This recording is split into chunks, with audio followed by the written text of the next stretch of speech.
Kaixo denoi, hartu dugu martxa eta zinemaldiaren bigarren eguna da hau. Gaur Patria izango dugu, Patria telesaila izango dugu hizpide eta gainera Ane Gabarain aktorearekin izango gara. Horrez gain, zinetika saila ere ekarriko dugu eta Nerea Lizarralde Irutxiloko hitzako zuzendaria gurekin egongo da Donostiaz eta donostiarrei buruzko kontuez hitz egitera.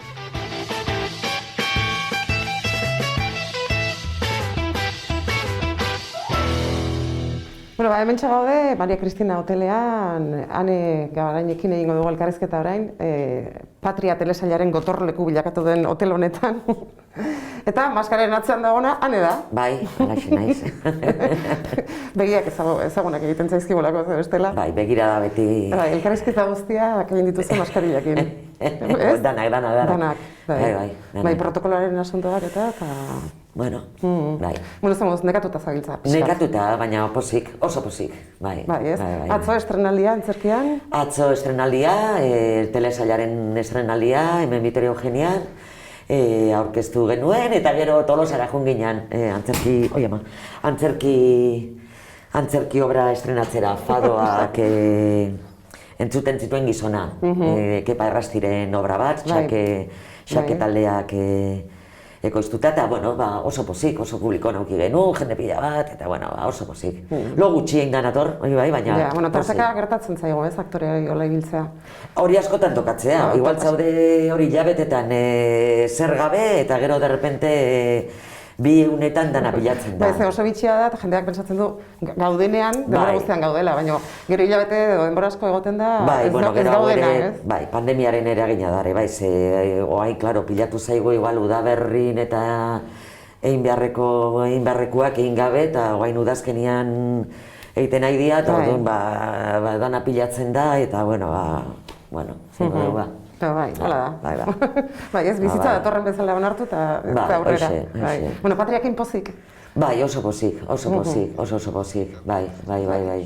Zure personajea, sinopsia pixka bat kontatuko dugu, bi familia dira, lagunak direnak, ez, hasiera baten? Bai, bi etxeko andreak, bai, lagunak dira, bai. Batez ere bi etxeko andreak, bi emakumeak gazte-gaztetatik, elkarrekin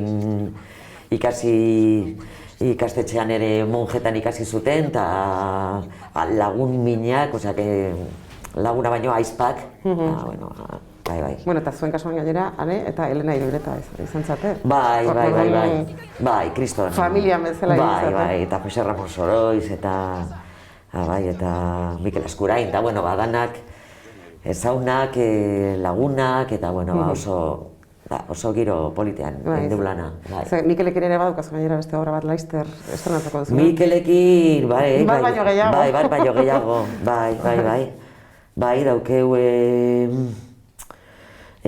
izena edo elkarrekin, bai.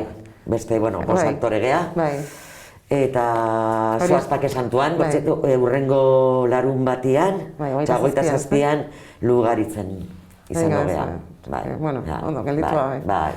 Bueno, Patriara itzuliz, nolako tratamendu eman zaie emakumei edo serian, zure ustez? Emakume euskaldun baten irudia ondo erakusten da edo? Ez du emakume, ez du asmo hori. Emakume batzuk dira, ez dira eredu edo ez dira euskaldun emakumearen simboloa, dira personajeak dira. Eta bi personaje hauei pertsonak dira eta gauza gertatzen zaizkie. Eta bizimodu nahiko gogorra tokatzen zaie. Zure personajea da etakidearen ama. Bai. Eta nola bizi? Etakidearen ama, eta beste hainbat gauza ere ditu bere bizitzan. Gero beste alaba bara du, alaba horri iktus moduko bat ematen dio, eta elbarri gehatzen da, eta hori oso egoera gogorra bizi du ere horrekin. bueno, beste seme txikinak ere badu berea, gauza asko dira, bizimodu oso zaila. Ja, familia hori edo emakume hori ez du definitzen bakarrik, semerik etakide bat izatea. Ez, horrek pisu handia du, ze gaine emakume nahiko, bueno, bada, herriko emakume bat, ez dauzka ere, hola, rekurso asko, minber asko, bere emozioak eta gestionatzeko, eta orduan, batzutan, etorpe xamarra da, eta orduan, bueno, Ja, hori irudikatzen da, emozioak eta gero jartzen du gauza guztien gainetik bere amatasuna gauza guztien gainetik jartzen du, ez batez ere bere seme zaharrenarekin, hori jartzen du gauza guztien gainetik. Eta orduan, hori da bere bizitzaren motorra, ez? Igual, asarretuko zara nirekin espero ez, galdetzen badizut. Gainera, maskarillakin ezakit, oso ondo, irribarre zaudenela, ez baina, nik galdetu egingo dizut. Konfliktoa sortu zitzaizun eskaini zizutenean? Batez. Ez dakizatik asarratu behar deten. Asarratu beharko nuke? Ez dakit, baina badakit gai delikatua dela. Ze polemika asko onda... Ez dakit, niri etzian inolako konfliktorik sortu. Gustatzen zitzadenean proiektua. Kriston garantia zeukan HBO bat atzean neukitzea, gero Kriston ekipoa, bai aktore ekipoa, gero Kriston ekipo teknikoare izan da pasada bat, argazkia, superprodukzio bat izan da. Bai. Eta, bueno, nik enuen inolako konfliktorik izan, oso... Ez dut esaten izan behar duzunik, noski? Badakite zenbait aktorek ezetza ere eman dutela eta oso errespetagarria iruditzen zait, baina ez da nire kasua. HBO-ren ekoizpen bada?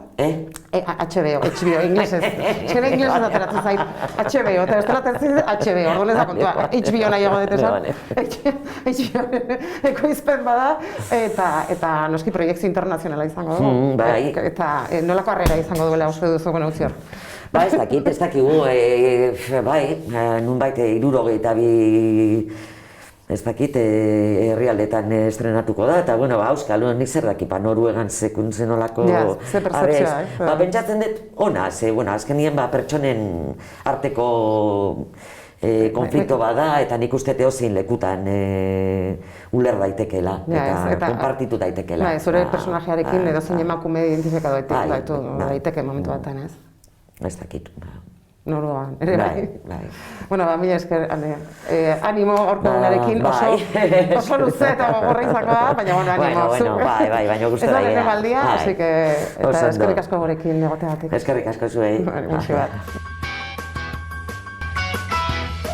Kanal Dude telebistako bi lagun iparraldetik Donostira etorri dira egunotan lan egitera. Iaz ere etorri ziren eta aurten ere bai, noski. Oraingoan ekoizle batekin izan dute elkarrizketatxoa eta hauxe, ekarri digute.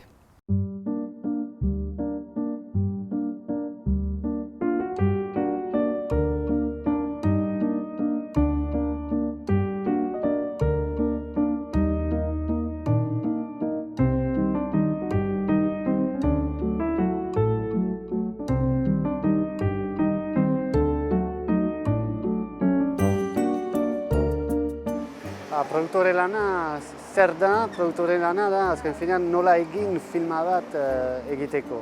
Filma bat egiteko noski ez, da ekonomikoki, zeituri ekonomiko bai duzu filma egiteko, orduan dirua bila, eta gero beste aldetik baduzu parte kreatiboa, jakinez, azken finean, baduzunean gidoi bat, ikusi behar duzu gidoi horrek, lortzen alduen benetan bere finantzazioa izaitea. Eta hori da azken finean lehen lana, eta gero beste lana da filma erreala egitea, eta hori da nola antolatzen duzu, zure talde teknikoarekin eta bar, eta egiten denean filma, nun ikusiko da filma, eta hori.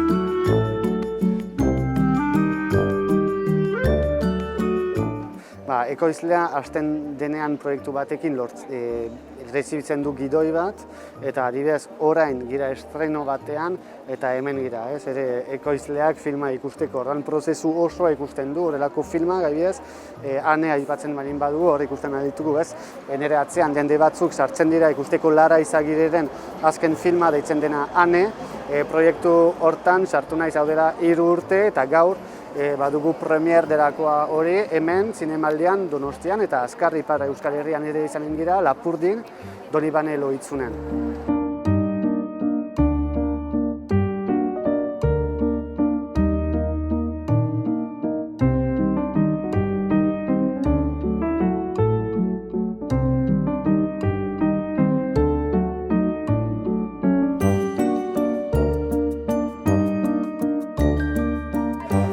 Egia da badera aurre iritziak, pentsatzen da batzutan ekoizleak direla diru beteak eta badalako klixe batzuk. Espero dut Euskal Zineman momentu batez hori gertatuko dela, baina momentuko egia esan da kriston borroka, profesionalak gira, baina ez gira onarte iritsi, baina darbadegun batez. Eta justu hori iritsi da Lara Izagirre, nora filmaren errealizadorea eta azkar Ipar Euskal Herrian egonen zira, Donibane Loitzunen, zure filma aurkezteko.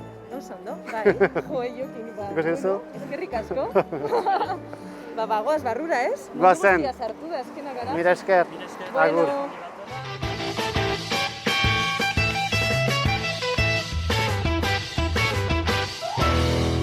Woody Allenen Rifkin's Festival pelikulan Euskal Herriko hainbat profesionalek hartu dute parte, haietako bat Iñaki Salvador musikaria izan da. Ea ze kontatzen digun.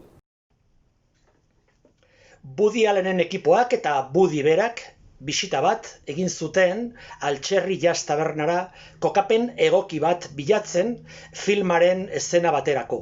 Eta han zeudenean, Altxerriko arduradunari, Juan Ignacio García Belilla izenekoa, galdetu zioten ea ezagutzen zuen musikariren bat eszena horretan laguntzeko.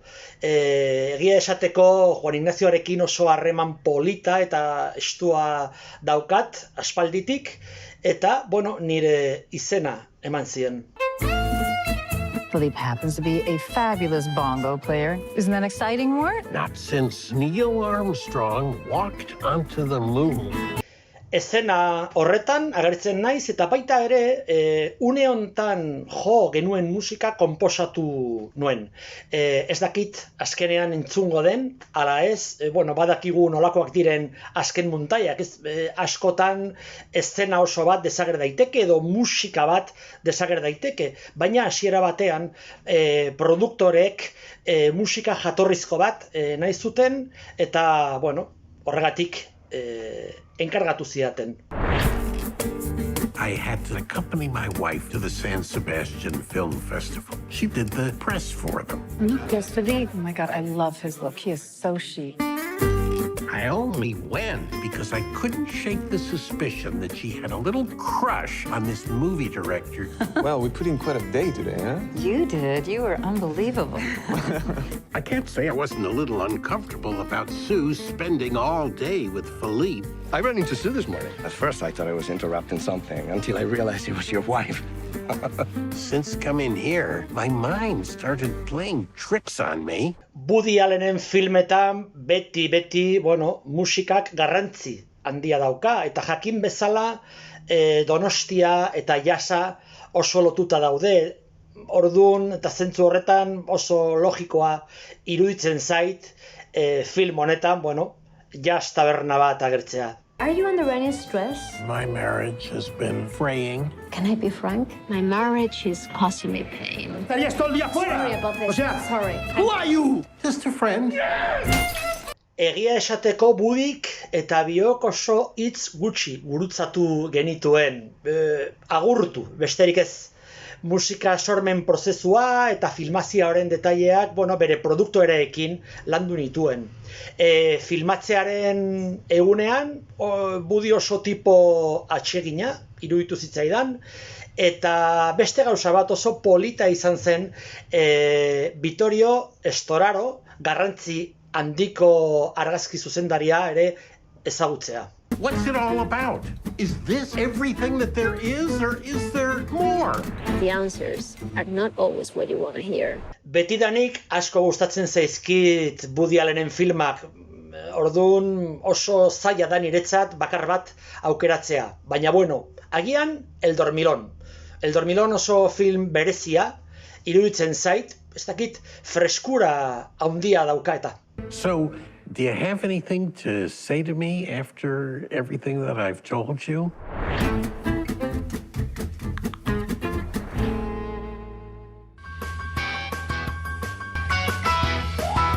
Zurriolako gutakan gurekin daukagu Nerea Lizarralde, Irutxuloko hitzako zuzendaria. Kaixo? Kaixo. Nerea, ze moduz? Ondo. Atzo inaugurazioa ikusi zenuen. Bai. Eta, zer iruditu? Sorpresa ederra hartu nuen, egia esan. Egon zen oso momentu berezi bat, nire ustez eta jende askok ere komentatu Twitterren. Inaugurazioa ekitaldiaren ondoren Woody Allenen pelikula eman behar zuten. Eta pelikula horrek, egia oso postaleko irudia transmititzen duela, ez? Donostiako oso ohiko lekuak, oso turistikoak. Eta ez dakit, keinu bat egin dioten, beste Donostiari ez, Donostiaren behaldea erakusteko bideo bat jarri zuten, eta Rafael Berrioren No pienso bajar más al centro kantarekin, eta, bueno... Beraiek orduan ikusi zuten hori konpentsatzeko beharra nolabait?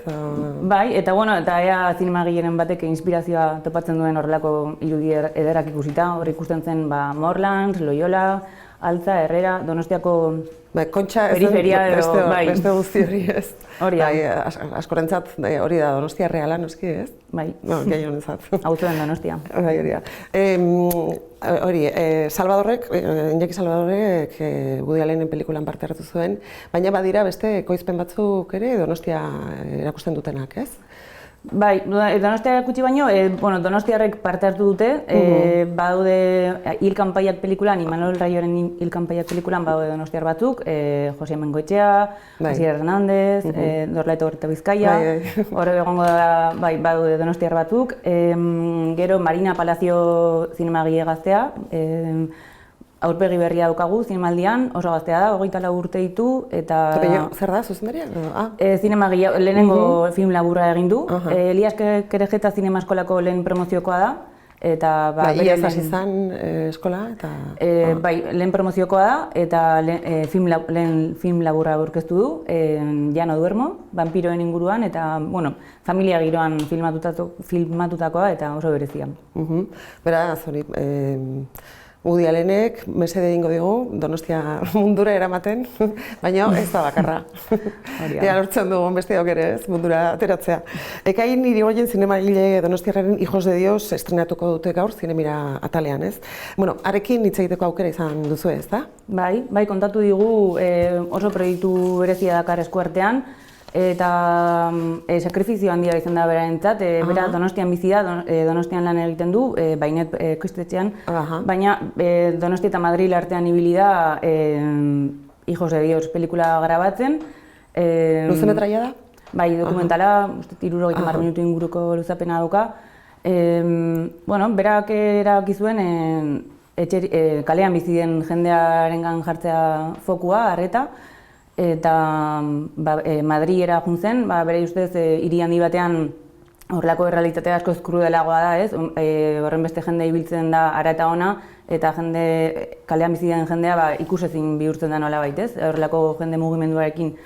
Eta berak egin zuena izan zen, Madrilera joan, eta etxerik gabeko aterpetxe horietan egon, bere egin bazkaldu, lo egin, dokumentaleko protagonistak bilatu zituen arte, ez? Eta, 6 urte edo eman ditu horrelako proiektua egiteko, eta pozik dago proiektua itxi ahal izan duelako, eta gainera protagonista bat Donostiara etorriko delako berarekin filma aurkeztera. Donostian ere errodatu zituen irudi horiek? Dena Madrilen. Pentsatu zuen agian hemen grabatu zezakela, baina berak... Errealitate hori ere existitzen da Donostian, noski? Bai, baina berak jarri nahi zuen egoera krudelago batean, ez? Hiri handiak beti dira, hotzagoak denontzat, eta berak giro hori islatu nahi izan zuen dokumentalean. Gozen ikustera berarekin izan dezuen elkarrizketa.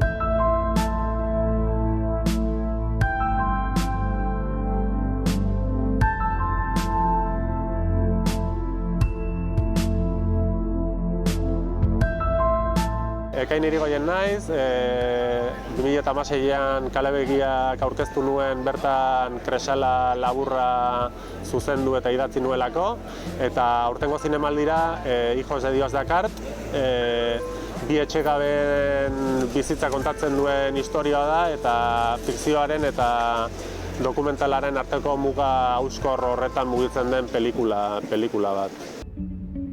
Sintiéndonos hermanos de todos los hombres, de todos los que sufren especialmente y de todos los que buscan sin saber exactamente qué. Bueno, orain dela 6 urte hasi nintzen ni, Faziamekin kontaktuan.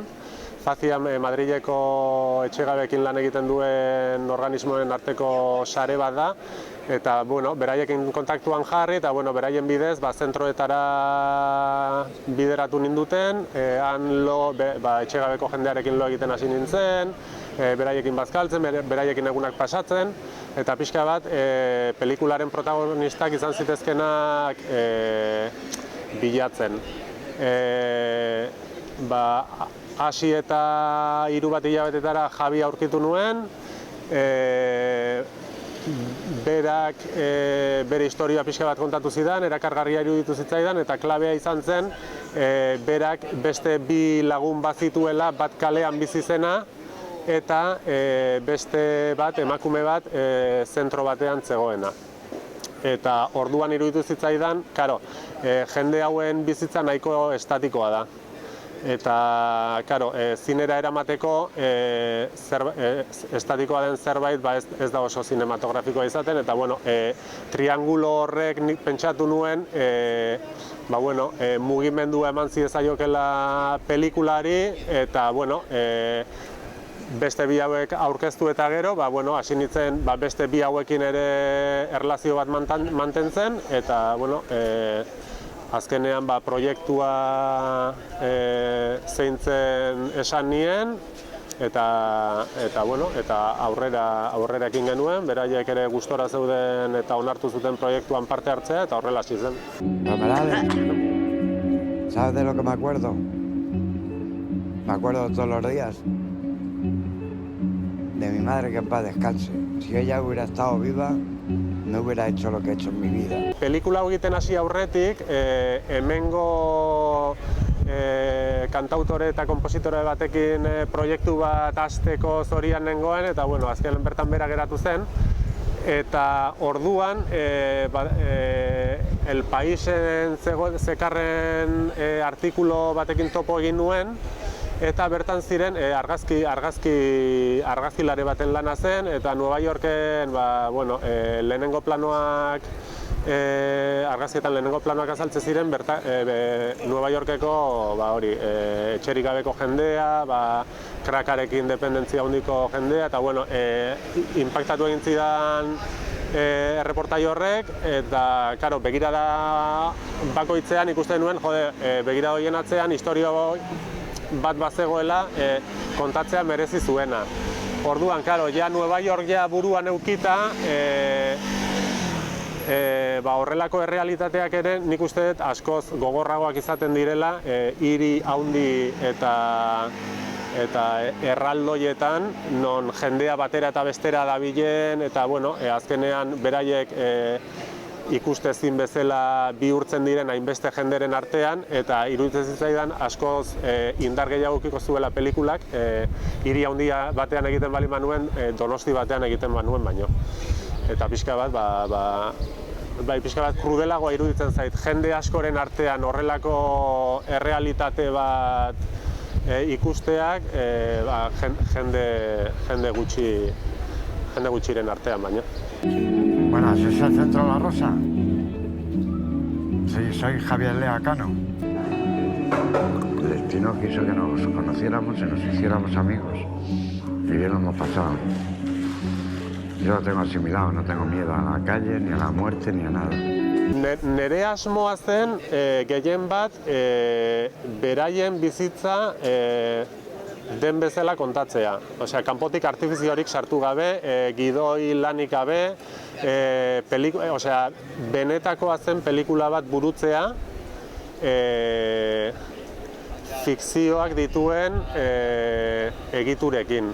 Elkarrizketarik gabe, ez dokumental aldera tiraka, baizik eta fikzioaren lenguaia erabiliz. Eta alde hortatik, intentzioa pixka bat hori zen, beraien bizitza den bezala kontatzea. Hortaz aparte, nahi nuena ere bazen, jendeak normalean, horrelako jendea ikusten duenean, beste alde batera begiratzen du, eta nahi nuena zen, Madrid bezalako hiri batean, non jendea batera eta bestera ikusten den, jende guzti hori fokotik atera, eta fokoan, normalean, fokorik ez duen jende hori jartzea. Eta hortaz aparte, ikuslea bera ere horrelako pertsonaiei begietara begiratzera behartzea. Alde hortatik ere badago, plano askotan beraiek kamerari begiratzen diote, naiz eta nik hoietako asko kendu ditudan, ez ditut danak kendu, pixka bat begiraden ikuslea eta beraien arteko begiradekin jolastu nahi nuen.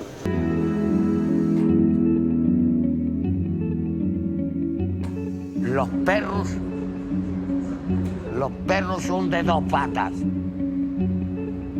No los de cuatro. Azkenean, nik asko ikasi dut, zergatik hasi nuenean, egia da, hasi nuela beraiek ere pertsonatzat eta, nire mailako jendetzat nituelako, baina asko ikasi dut, gehien bat, ez geralako, berdinak garelako. Azkenean, gutako edonork beraiek bizitako bizipenak izan balituzte, ez ginak beraien egoeratik hain urruti egongo, eta batez ere, ze dignitatearekin daramaten eta inorri ez diote errurik botatzen, beraien bizitzaren jabe sentitu dira beti, naiz eta Javiren kasuan esate baterako txikitatikan harriz betetako motxila batekin jaio, bere amak abandonatua izan zen, 10 urterekin adoptatutako amak ere hil egin zen eta bere aitak berriro abandonatu nahi izan zuen, bakarrik bizitzera behartu, baina hori guztia pasa eta gero ere, berak ez dio errua inori botatzen. Bera, bai, ze dignitatearekin daramaten. Eta Romeralesen kasuan, berak esaten duen bezala, berak aukeratu zuen bizitza oso divertitu bat, eta bizitza divertitu horren ondorio da, bera orain kalean egotea eta ez da damu. Oso kontziente dira, tokatu zaiela bai, baina neurri handi batean ere, beren erabakiek ere izan dutela zerikusia beraiek gaur egunean horrela egoteko. Madrid, escudo de mi España, que nací. Hijos de Dios, egia esan, lagun bat daukat, askotan, badakizu, askotan jendea hitz egiten hasten geranean, eta honek ez dakit zer egin omen zuen, eta ez dakit besteak ez dakit zer egin, eta berak askotan esaten duen, pero ellos también son hijos de Dios. Eta oso esanguratsua iruditu zitzaidan, ez? Azkenean, ikuspegi erlijioso batetik ikusita, guztiok gara jainkoaren seme, baina jainkoak askotan seme batzuk ahaztu egiten ditu, ez? Eta pixkat horrekin jolastu nahi nuen. Madrid, con tu dulce verás la cosa buena cuando vengas a Madrid, que sí. ¿Ha visto cómo le he cantado? Malo bien, pero bueno, yo Pavarotti no soy.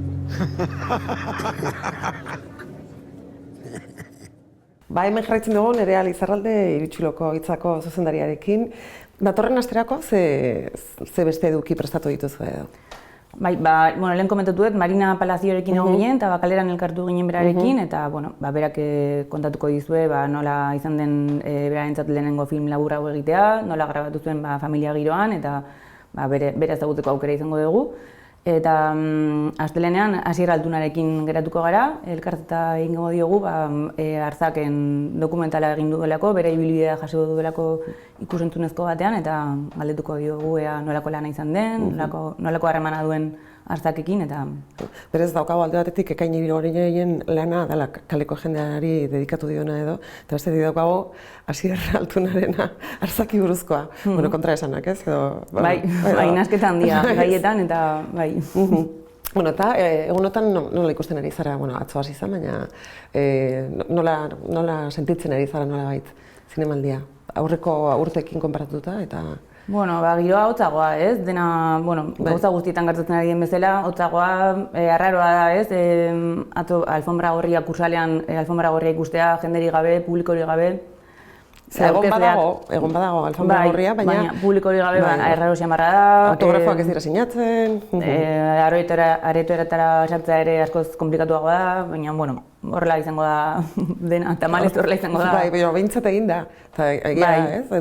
Donostian egin da jazaldia, egin da zinemaldia, ez da ezerreten hor gabiltza, ez dakigula bai ala ez, baina behintzat egin dira gauzak.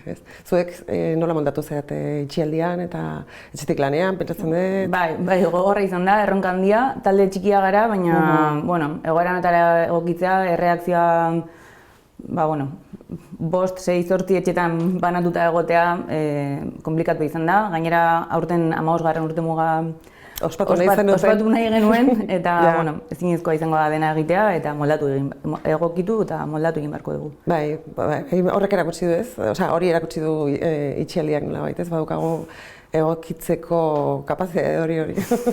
Baina ez da dira izan betirako. Normaltasun eritzuli nahi du. Normaltasun, normala, eta ona. Mila esker nerea hemen egotea batik eta horrengo arte. Eta gaurkoa bukatzeko, Enrique Villarreal Eldrogas musikariari buruzko dokumental baten irudiekin utziko zaituztegu. Nacho Leuzak zuzendutako lana bihar arratsaldean estrenatuko dute zinemaldian eta Gipuzkoako hiriburuko kaleetan ibiliko da Eldrogas filma aurkezten. Astelehenean itzuliko gara gonbidatu eta pelikula gehiagorekin. Ondo pasa.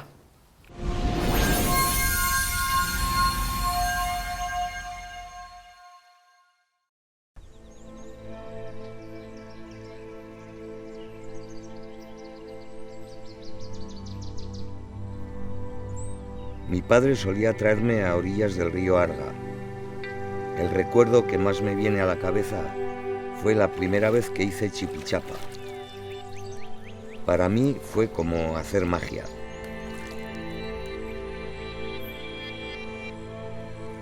Más tarde, cuando tenía 16 o 17 años, tuve esa misma sensación cuando escribí mi primera letra de una canción. La ciudad está destruida.